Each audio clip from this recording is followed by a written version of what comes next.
Hello, folks. Welcome to Holding On with Holder, where I talk to interesting people about interesting topics. My name is Steve Holder, and I am your host.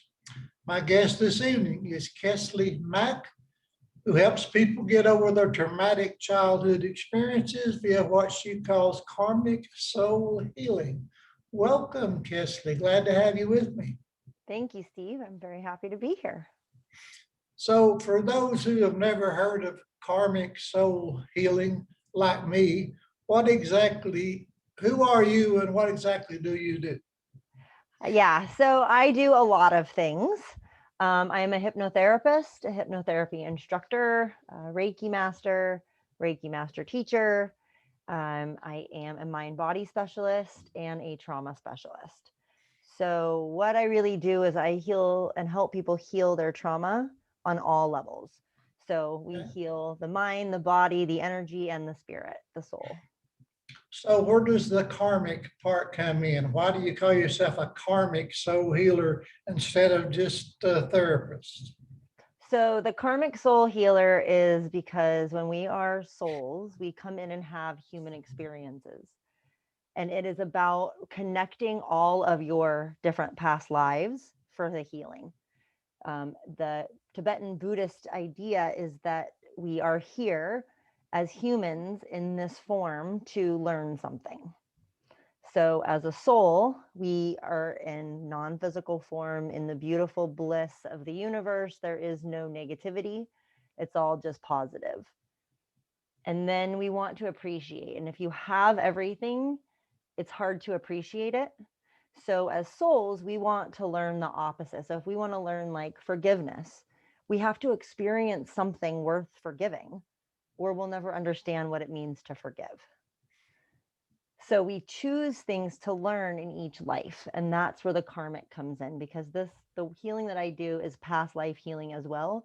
And it's how all of the experiences we've had as humans kind of collectively are karmically coming to balance in this life. And so it's learning, why did we plan this? What were we thinking when we planned these crazy experiences for ourselves? Why? Why are we here? So it helps us understand the trauma that's happened in this life and past lives and all of the connections between them, so that when we're healing on this really deep soul level, so that these things aren't being carried into the next lifetime. So, we're really talking about reincarnation then, right? Part of it, yeah. Yeah. Yeah. So, do you belong to a particular religion? Do you practice any I do religion? not. No, I've learned a lot about several religions, but it's really more spiritual than religious. Yeah. So all of my knowledge has come through intuition, where I'm getting clear information about things that just make sense. Okay. And a lot of this I've actually channeled, a lot of this information for karmic soul healing and karmic soul Reiki. I've been channeling lately. And so this information is coming through, and I don't even understand what I'm writing until read it as this, go back and read what I've written.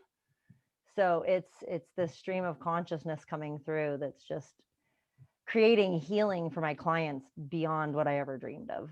Yeah. So, has anybody ever criticized you for actually calling yourself a soul healer? Does anybody ever say, well, how can you claim such a thing? Not yet, but I'm sure it'll happen at some point. Yeah. I've been called a quack and a whack job, and what if they just say you're a quack? Well, they won't be the first and they won't be the last, and Okay. just not my client. So, you're saying you get your information from like automatic writing? Is kind of, do you hear a voice or is a thought or what? It's a thought. It's a kind of it's like a connection, as though, so a lot of it kind of feels like a memory when I get information either about other people or the medium. It's just kind of like stuff will come through. So it's sort of some of it's automatic writing. It's like, okay, if I need to sit down and write something, then it's automatic writing. But he'll give me information, and like I can ask questions and get answers. Yeah. You say he. Who do you mean when you say he gives you So information? The particular he that I am speaking about right now is Mikao Usui, who was the father of Reiki, the man who originally founded Reiki. And I have been in contact with his spirit. And his Okay. spirit has been giving me information, having me bring a new system of Reiki to the world. Now, I think I saw on your website you do some kind of readings.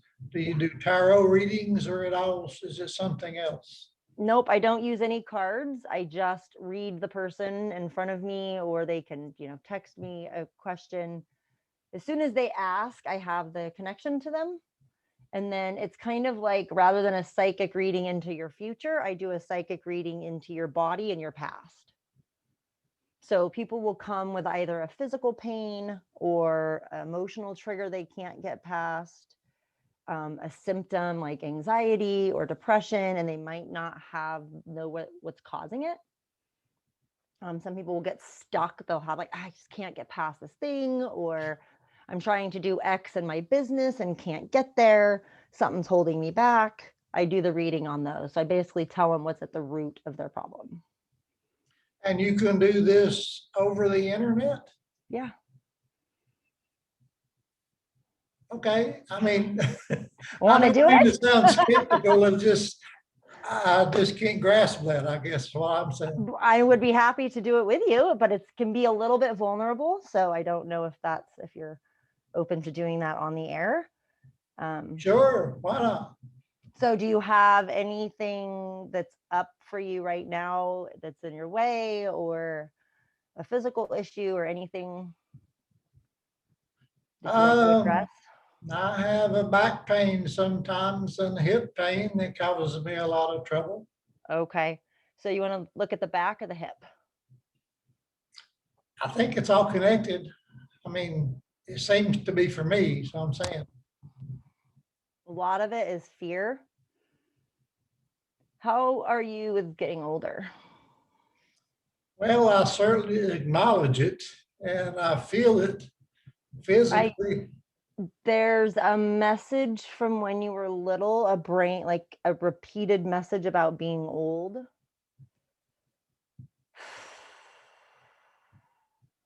I'm seeing you at about 8 years old. Were you in a car accident, or? I was somewhere around 6, 7, 8 or something like that. Yeah, okay, that's playing in too. There's a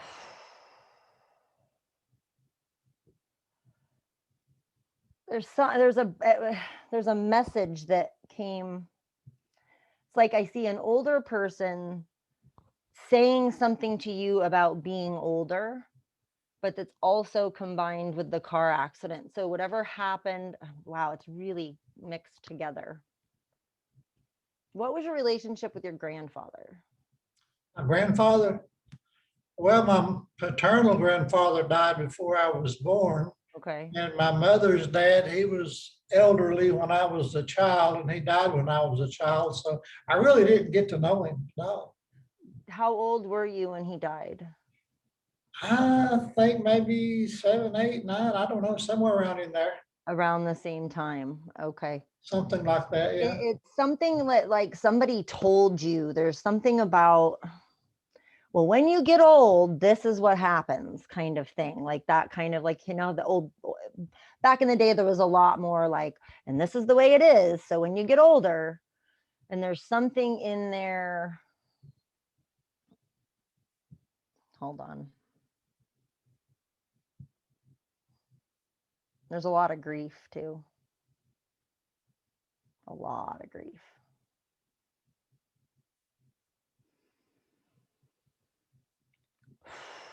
Was this all on your left side?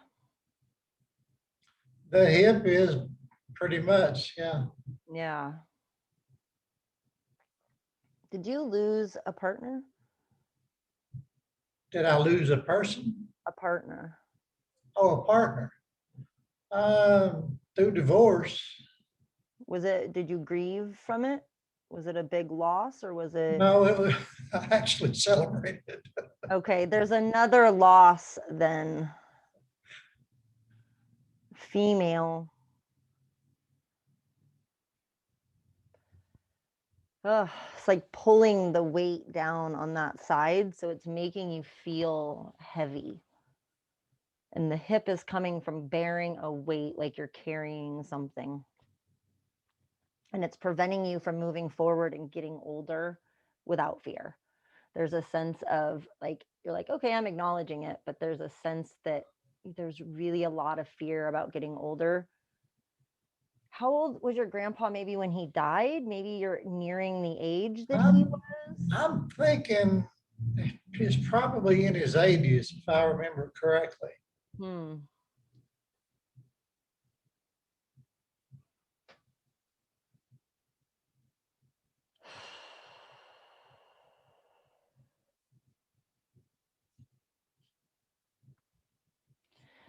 Well, yeah, there's a lot of fear.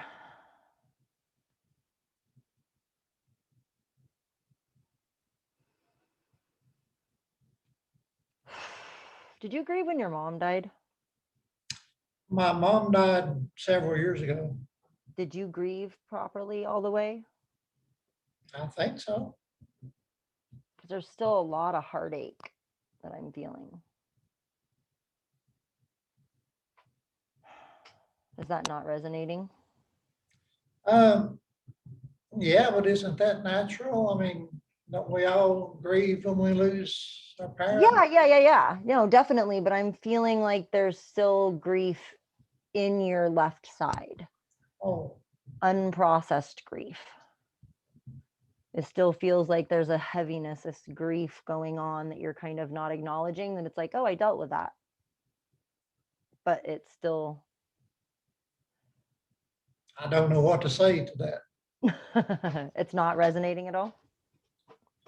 Uh, well, I had these problems a long time before my mother passed. I mean, that's something's been with me since I was young. Okay. So let me back up. So with trauma, what happens is we have multiple experiences throughout our lives, typically connected to one thing. Mhm. So it's not that it's just, oh, this one thing is a separate incident. It's compacting the pain because the pain typically comes and goes and gets worse and less over time. Yeah, And so a lot of it, but the grief is more your entire left side than just the hip. The hip is there's a carrying of something and it's too heavy to keep carrying and it hurts to move forward. There's something about it hurting as you're growing older. There's a worry, and that worry is keeping you from having as much joy as you could have and keeping you from really living because there's this fear about being older. Hmm. That's what I'm feeling in the hip. The car accident, whatever started this, would have happened in the car accident. So there's probably a couple of things. A good example of how this can work is I had a woman come, a nurse practitioner, who had a herniated disc. And she knew she had a very traumatic childhood. So she wanted to know which incidences were connected to that bulge. The first thing I saw was her falling. She had fallen off of a cliff when she was about 3 years old. They were climbing and she was trying to follow her bigger siblings and cousins and stuff. And she said, I can't go any further. And one kid said, yeah, you can. Come on. And she went against what she thought and she fell and she ended up in the hospital. Then I saw her getting hit in the stomach. When she was about 8 or 9, she had been kicked by a horse, again, was hospitalized. Again, it was something she said, I don't want to get up there. The person said, it's fine, you can do it. She doubted herself, got on the horse, got bucked off and kicked. Then we went a little bit farther forward and there was a car accident. The car accident was where she actually injured her back and where the pain began. Yeah. But when we started to go back, it wasn't just the one thing. It was all of the series. And it's kind of like it gets so big after time that then you have to notice it. Then you have to pay attention to it. And sometimes it can come little bits along the way, recurring pain, right? Oh, I have this high school football injury that never goes Yeah. away. Yeah. Almost every time it's flaring up, there's a reason. There's something similar that's happening that's creating the emotional experience like it was then. And so you're having a similar physical kind of physical experience because of that. So like in the mind body connection, our brains are really powerful and they want to not feel pain. So Yeah. if we can't look at a pain and deal with the emotional pain, you can probably hear my puppies howling. If you can't hear deal with the emotional pain, your body will take that emotional pain and try to distract you. So you'll create pains. It's really great to avoid when you have a diagnosis. Oh, it's Yeah. not that, it's this, Yeah. right? So for her, it's not that you can't trust yourself. It's that you have a disc in your back that's bulging. That's all. Ignore the real pain. Just focus over here. Yeah. Right. So it's our body trying to trick us, to help us so that we can avoid that pain. But it doesn't really work, and it just makes it louder. Yeah. Well, that's interesting. I mean, I did experience trauma different times in my life, no doubt about that. Yeah. Yeah. And so whatever was going on, whatever, because with kids, when we have trauma is simply a misunderstanding in the brain. It means we don't understand what happened. We can't make sense of it. And so we contort the situation that happened, and our brain tries to make something make sense. And we usually make something wrong about us. Yeah. And that'll solidify. So whatever happened during the car accident is showing up again. And there's some safety issue, a lack of safety. So that's why it would come up. So pointing out some other times, oh, right, lack of safety when your mom dies. Yeah, that's going to not feel safe. Right? Lack of safety even in a divorce. I guess it could feel safe. It could be freedom from lack of safety, right? Yeah. Finding safety again. It's and you didn't come to me with an issue like, hey, I'm really ready to dive into this. When people do, they're wanting to find the answers. So it's, it's time. Their body has said, hey, go find somebody to help me with this. Yeah. So they're really ready for it and really ready to Yeah. find it. It's interesting that we are talking about childhood trauma. I'm sure you're familiar with the ACA, Adult Children of Alcoholics. Yep. I go to meetings regularly. So, Good. so that's definitely something that I am aware of. Yeah. But we never talk about it being karmic, going back through different lifetimes, just from my childhood. So, Yeah, and I do a lot of work with past lives. Of course, if somebody isn't into reincarnation, then we don't, it can be something that is just in your imagination, right? You don't actually have to believe that you've been reincarnated to feel that you might have some energies with you, yeah. right? That set stuff up. I mean, God's will, people that are more into that is like, okay, we still come here with a purpose, right? It's still God's will. There's still some fate set up, right? Release it to God, let him have control of it. Same thing to me. Same thing. It's just trusting that there's some reason that we're here that isn't just from this lifetime. It definitely is a lifelong process dealing with childhood issues. Oh, yeah. It definitely is. So I can definitely relate to that. Do the people you work with, I guess you call them clients, do they really feel like you help them a lot? Yeah. Yeah. Clients and students. So clients I work with more one-on-one or in very small groups, or I do Karmic Soul Reiki classes and teach people to heal people. So that's my, I can work with people one-on-one, but I can only help so many people. I can help a lot more if I teach people to do what I do and then send them into the world to work the magic. There's quite a few people in my area that are Reiki masters. It's kind of a popular thing around here. Yeah, and the thing with this Reiki is it's not hands-on. I'm bringing an esoteric mind-to-mind Reiki, so it's very different than the traditional Reiki that we've all been using for all this time. It's still the same energy, but it's a different way of manipulating the energy and using it for healing. Yeah.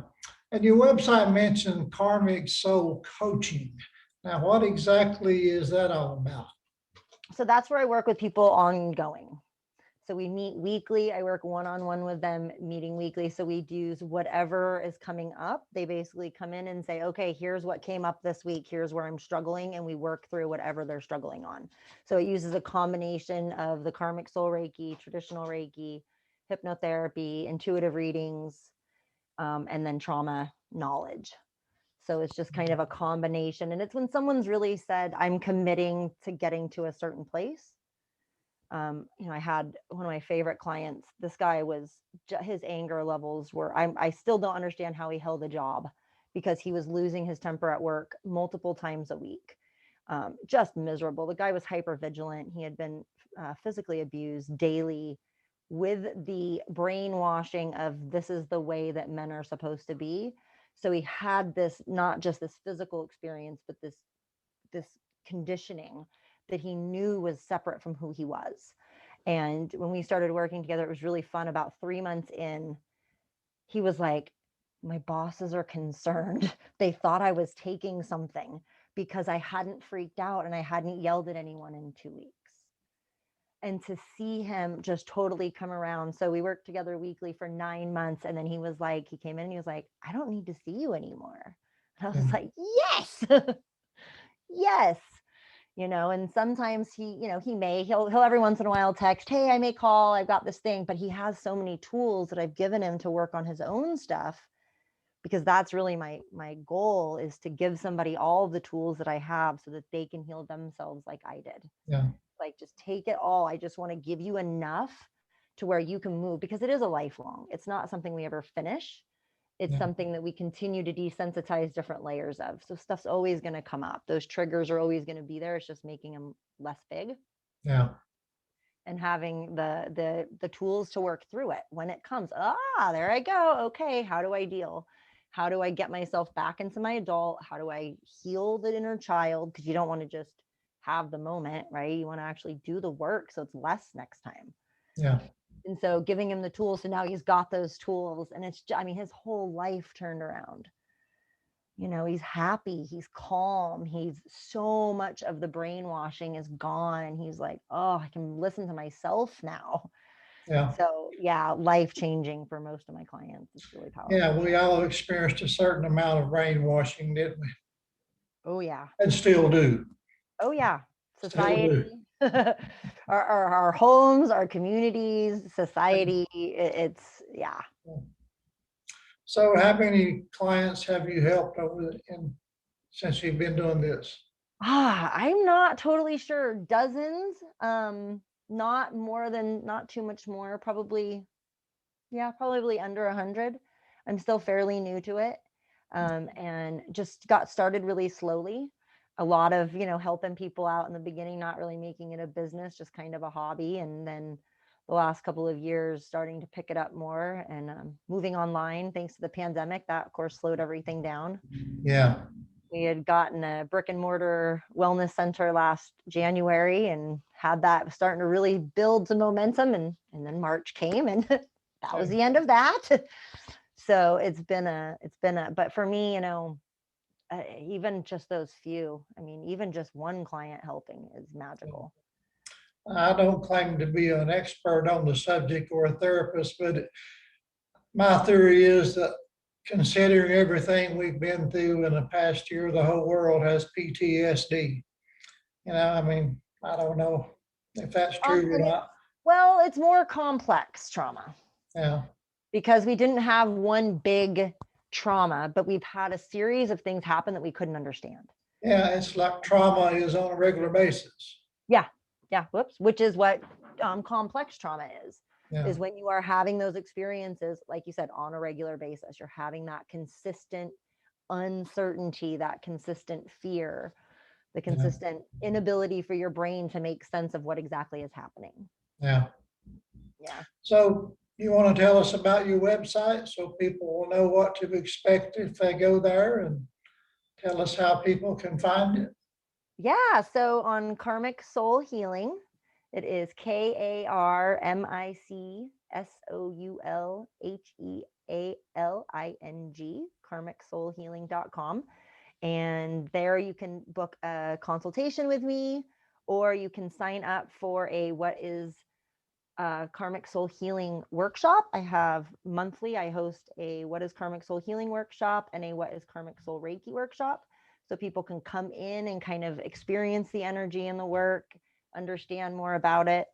I also have, so I do classes, and then, like I said, with a consultation, or you can just book a reading, and just get a little peek into what's going on. So there's lots of ways to work with me. It's really about figuring out, because I love to empower people, is really putting that in their hands of what might be good for them.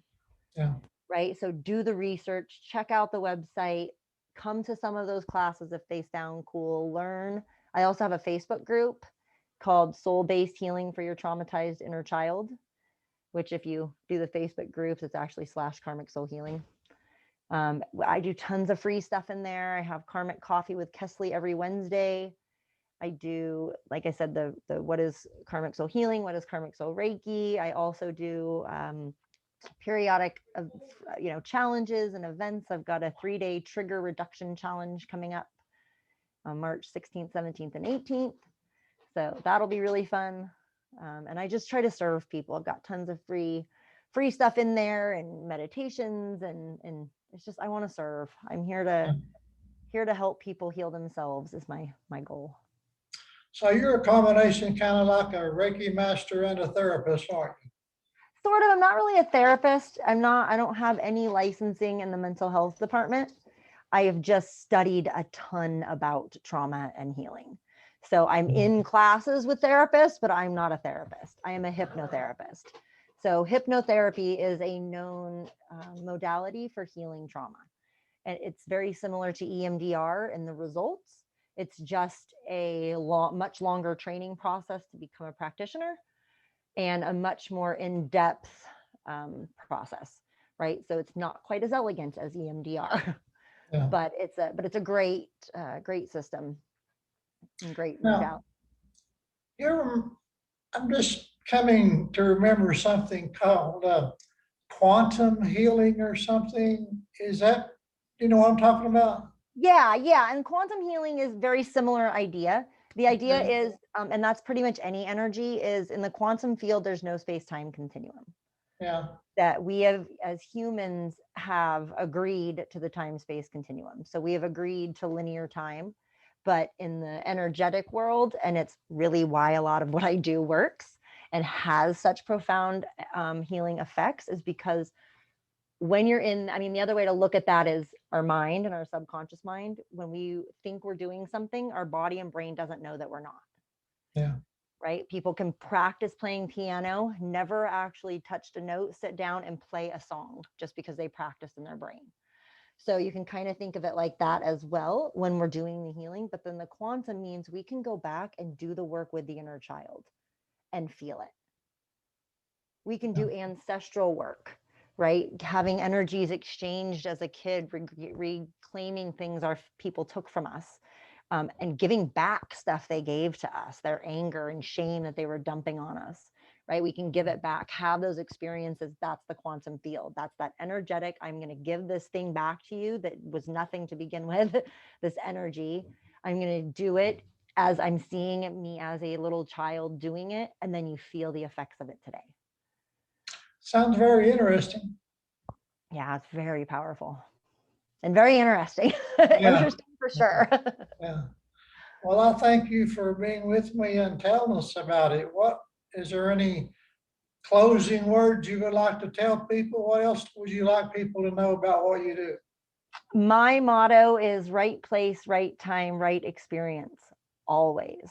You are always having the right experience. It's a great way to let go of resentment and regret. And just trust it. Even if it's uncomfortable or it doesn't make sense, you're having an experience. Nobody has accidental experiences. Okay. So you do a lot more than a regular Reiki master, don't you? Oh, yeah. A lot more. Okay. Oh, yeah. Yep. I heal souls. Okay. Well, that's a big claim. So you have to have something to back that up. Yep. My loyal clients and followers will vouch for me. Well, I'm certainly glad that we had this talk. I appreciate you coming on. Maybe I can have you on again sometime so we can go into it further. I'd love to. Yeah, that'd be great. Tell you a little bit about my experience channeling the Karmic Soul Reiki. Yeah, that sounds interesting. That sounds Yeah. interesting. Well, I'm going to let you go, Keslie. And folks, this is Keslie Mack. Be sure and check out her website. She seems to know what she's talking about. So, Keslie, thank you again, and you have a wonderful evening. Thank you, Steve. You too. Bye-bye, everyone.